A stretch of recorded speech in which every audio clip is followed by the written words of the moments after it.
You technical classes. इससे पिछली video में मैंने आपको बताया था कि नागरिकता सिटीजनशिप आपके पॉलिटी के भाग सेकंड में आती है और उसमें कितने आर्टिकल आते हैं ये बात मैंने आपको बता दी। कौन सा आर्टिकल क्या कहता है इस बारे में मैंने आपको नेक्स्ट वीडियो में बता दिया। आइए आज हम समझते हैं नागरिकता अधिनियम 1955 क्या है, उसमें किन बातों पर आधारित है कि हमें किन किन बातों पे हमें नागरिकता भारत की नागरिकता मिल सकती है और इसमें भारत की नागरिकता किस प्रकार जा भी सकती है। तो नागरिकता अधिनियम 1955 में आपका आया था, जिसमें पहला संशोधन 1986 में हुआ, दूसरा संशोधन 1992 में हुआ, तीसरा संशोधन 2003 में हुआ, चौथा संशोधन आपका 2005 में, फिर 2015 में, फिर 2019 में हुआ। तो नागरिकता अधिनियम पहली बात कहता है जन्म के आधार पर आपको भारत की नागरिकता मिल जाएगी। पर इस बात पे जो हमारे पाकिस्तान देश के वासी बोलते पाकिस्तान में रहने वाले आतंकवादी या बोलते आतंकवादी वगैरह फलाने जो मान लिया, तो वो क्या करते थे कि अब शादी करके मतलब ब्याह करके और उन्हें लोड करके सीधा हिंदुस्तान में छोड़ देते थे। जैसे उनका बच्चा होता था हिंदुस्तान में तो उन्हें उसे हिंदुस्तान की नागरिक मिल जाती थी नागरिकता। फिर वो बड़ा होकर आतंकवादी बन जाता था। हिंदुस्तान के बारे में उसे सब कुछ जानकारी हो जाती कौन सी सड़क कहाँ है फलाने का ना। तो फिर वो तो इस चीज़ को कम करने के लिए इसका पहला संशोधन 1986 में हुआ, जिसमें कहा गया कि भारत की नागरिकता तब मिलेगी जब उसके माता या पिता भारत के निवासी हों। तो इससे कुछ कम हुआ पर पूरी तरह हल नहीं हो पाया, क्योंकि जो पाकिस्तान के जो लोग थे कश्मीर से अच्छा खासा उठान बैठान था इनका, तो ये पहले ही बातचीत कर लिया करते थे कि ऐसे ऐसे हम शादी करेंगे कश्मीर में, और जब भारत से वीज़ा एजुकेशन के नाम पे ले आते थे तो इनडायरेक्टली आते थे, मतलब एक तरीके से इनडायरेक्टली शादी करते थे। तो उनका बच्चा होने पर उसे भारतीय नागरिकता मिली जाएगी, क्योंकि मैया माता जी है जो उसकी वो भारत की नागरिक हैं इसलिए।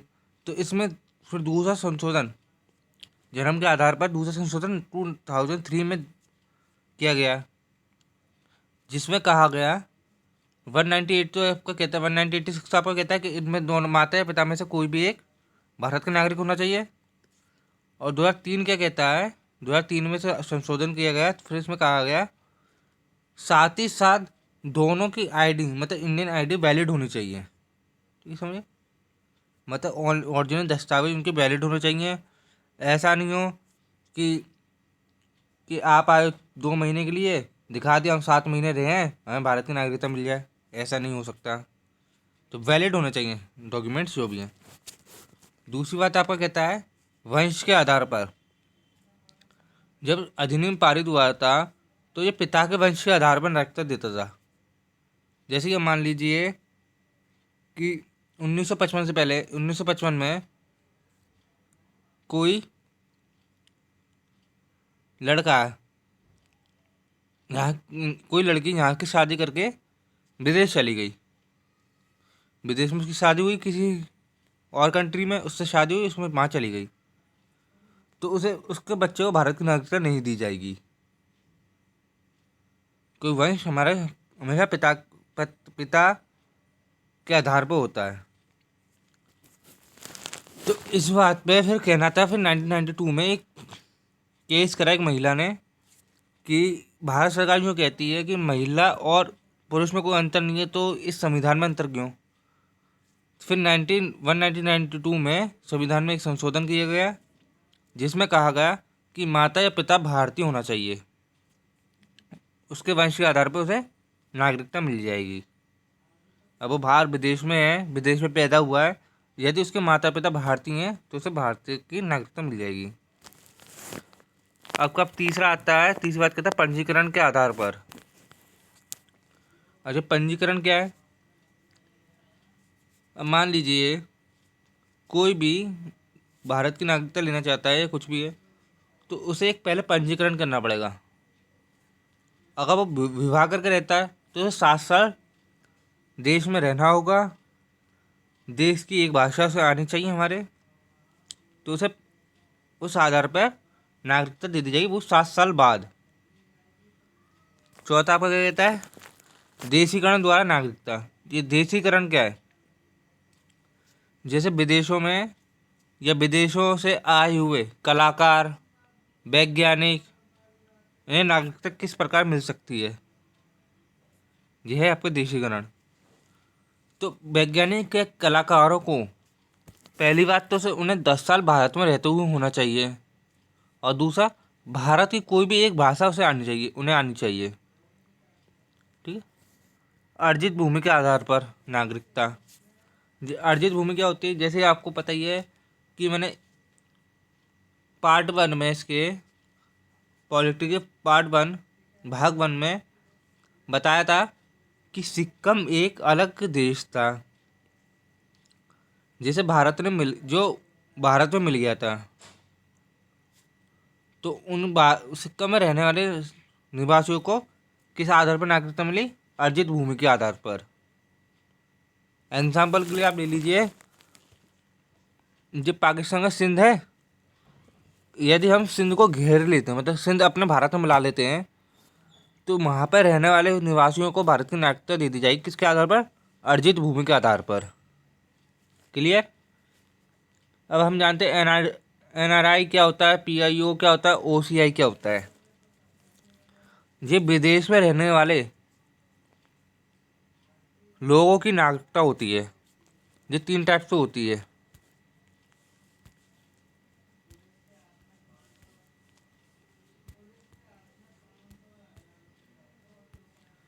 पहले NRI जानते क्या होता है। NRI की फुल फॉर्म होती है नॉन रेजिडेंट इंडिया। तो NRI क्या होते हैं,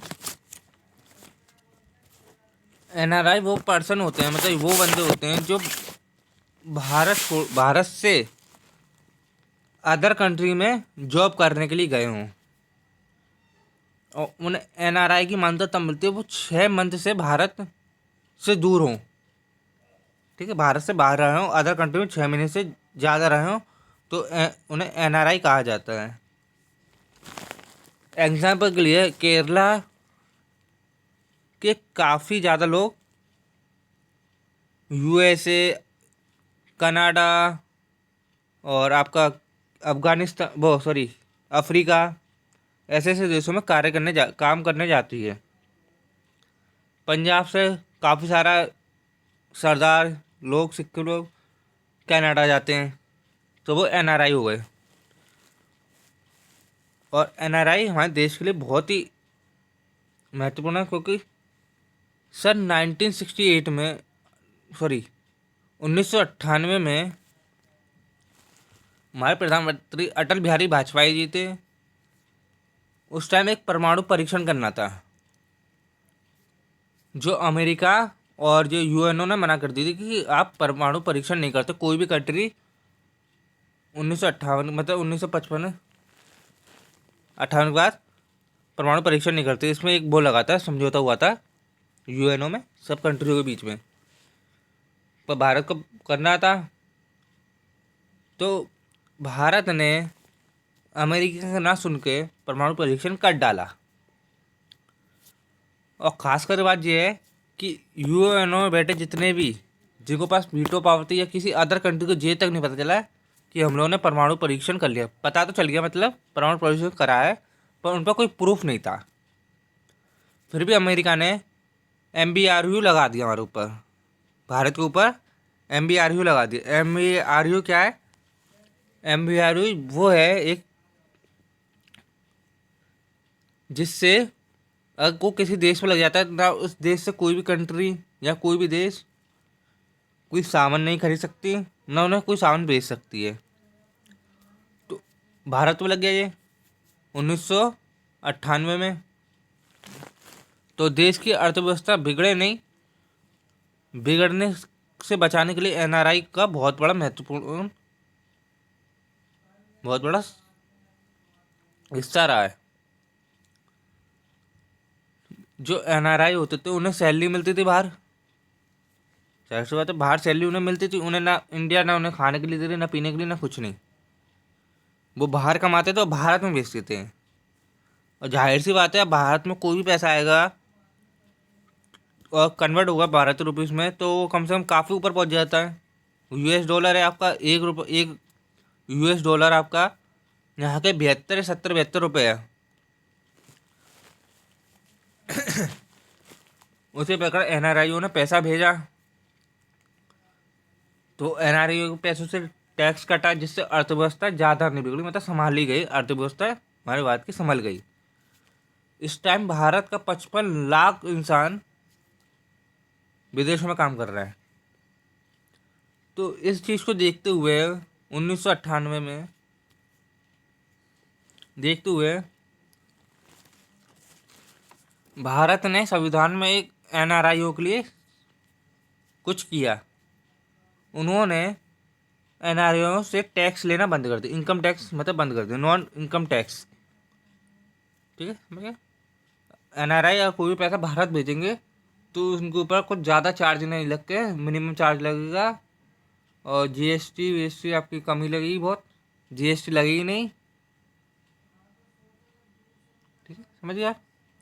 अब ये पीआईओ क्या है आपका, पर्सन ऑफ इंडियन ओरिजिन, क्या है जी आपका।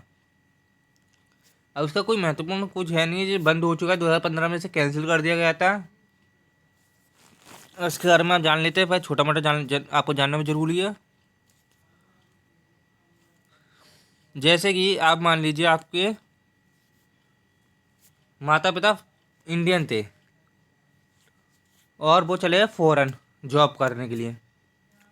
फॉरेन में आप पैदा हो गए, मतलब जन्म लिया आपने, फॉरेन फॉरेन में आपने जन्म लिया, और आपको भारत की आपके पिताजी की या माताजी की पुश्तैनी जमीन पड़ी है भारत में, उसे बेचनी है, तो आपको PIO person of Indian organs के थ्रू आना पड़ेगा। एक सर्टिफिकेट आपको एक पासपोर्ट टाइप में मिलता है, तो उस पर लिखा होता है पर्सन ऑफ इंडियन ऑर्गन्स। इसकी सबसे ख़राब बात ये थी कि कोई भी व्यक्ति अगर इस पीआईओ से आया है, मतलब पीआईओ एक प्रकार का वो था, क्या कहते हैं इसे, पासपोर्ट। पासपोर्ट पीआईओ आपका एक पासपोर्ट था, एक टाइप का। अगर इसके थ्रू कोई आएगा तो इसमें ख़राब बात ये थी कि आपको हर 6 महीने बाद किसी भी मतलब आसपास के थाने में रिपोर्ट देनी पड़ेगी कि मैं 6 महीने में यहाँ पे हूँ, इस काम से हूँ, ईटीसी। तो जो 2015 बंद कर दिया गया है, इसकी जगह पे आपका ओसीआई चालू कर दिया गया था, इसमें कुछ सुधार करके ओसीआई बना दिया गया। ऐसे ओसीआई क्या आपका, ओवरसेस सिटीजन ऑफ इंडियन, यही वही चीज़ है।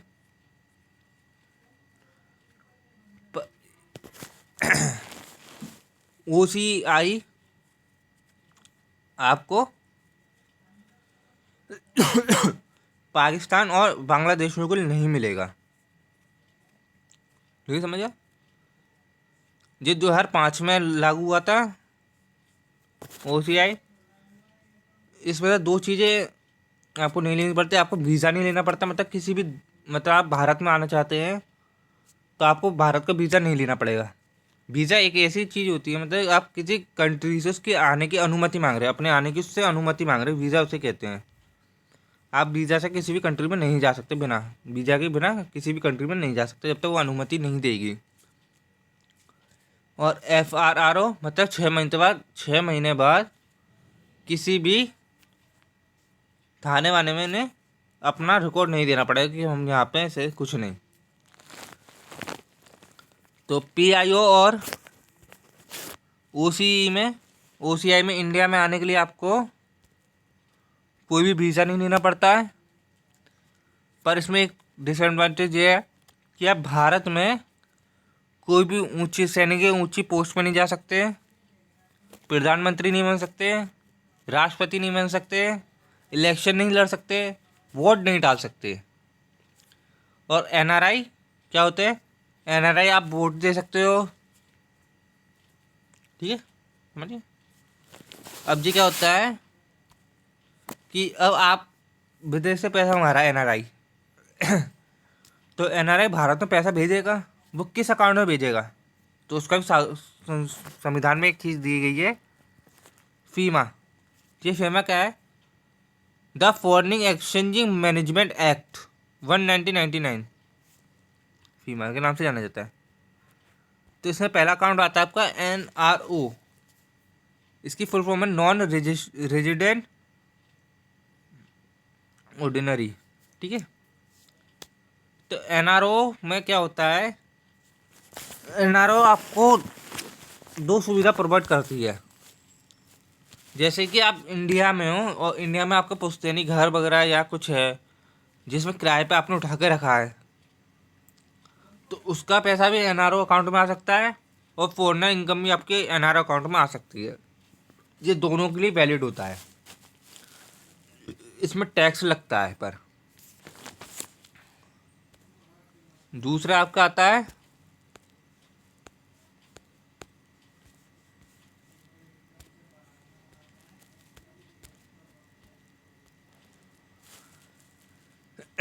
NRE, non resident external. इसमें खराबी क्या है? इसमें फॉरेन इनकम ही आ सकती है, बस आप जो विदेश से पैसा कमाओगे वही अकाउंट में आप डाल सकते हो। हाँ, इसमें फ़ायदा ये आपका नो टैक्स है, ये इसमें आपको टैक्स नहीं देना पड़ता। ज़्यादातर NRI जिनकी इंडिया में कोई किराए पे घर नहीं दे रहा है या ऐसा कुछ, कोई किराए इंडियन इनकम कुछ नहीं है, तो वो NRE अकाउंट ही सिलेक्ट करती है ज़्यादातर। अब जो आपका आता है तीसरा टाइप का आता है FCNR, मतलब foreign currency non resident account. अब जैसे कि विदेश में रहने वाले लोग हैं और इसमें क्या नाम है आपका NRO और NRE में, तो आपका अगर आप $US डालोगे या किसी भी करेंसी, कुछ भी जिस तरह की करेंसी डालोगे वो आपके इंडियन रुपीज़ में कन्वर्ट हो जाएगी। पर FCNRE में ऐसा नहीं होता, आप जिस करेंसी में उसमें डालोगे तो उसी करेंसी में ही रहेगी। ये विदेश में जो बिजनेसमैन होते हैं वो खुलवाते हैं, मतलब इंडियन बिजनेसमैन होते हैं वो खुलवाते हैं NCR। जैसे कि ज़्यादातर आपको पता ही है कि पूरे वर्ल्ड में $US से ही लेन देन होता है, और इसे $, इसमें अगर FCNR अकाउंट में हम $US डालेंगे तो वो $US ही रहेगा, वो करेंसी में, मतलब इंडियन करेंसी में कन्वर्ट नहीं होगा। समझ गया आप इतनी बात? अब मैं आपके नेक्स्ट वीडियो में आपको बताऊंगा कि CAA क्या होता है, NRC क्या होता है और NPR क्या होता है। ये 2019 में आए हैं तीनों। इसके बारे में अगली वीडियो में बता दूंगा आपको पूरा। और आपको ये वीडियो अच्छी लगी हो तो हमारे चैनल को सब्सक्राइब करें, लाइक करें और शेयर करें। धन्यवाद।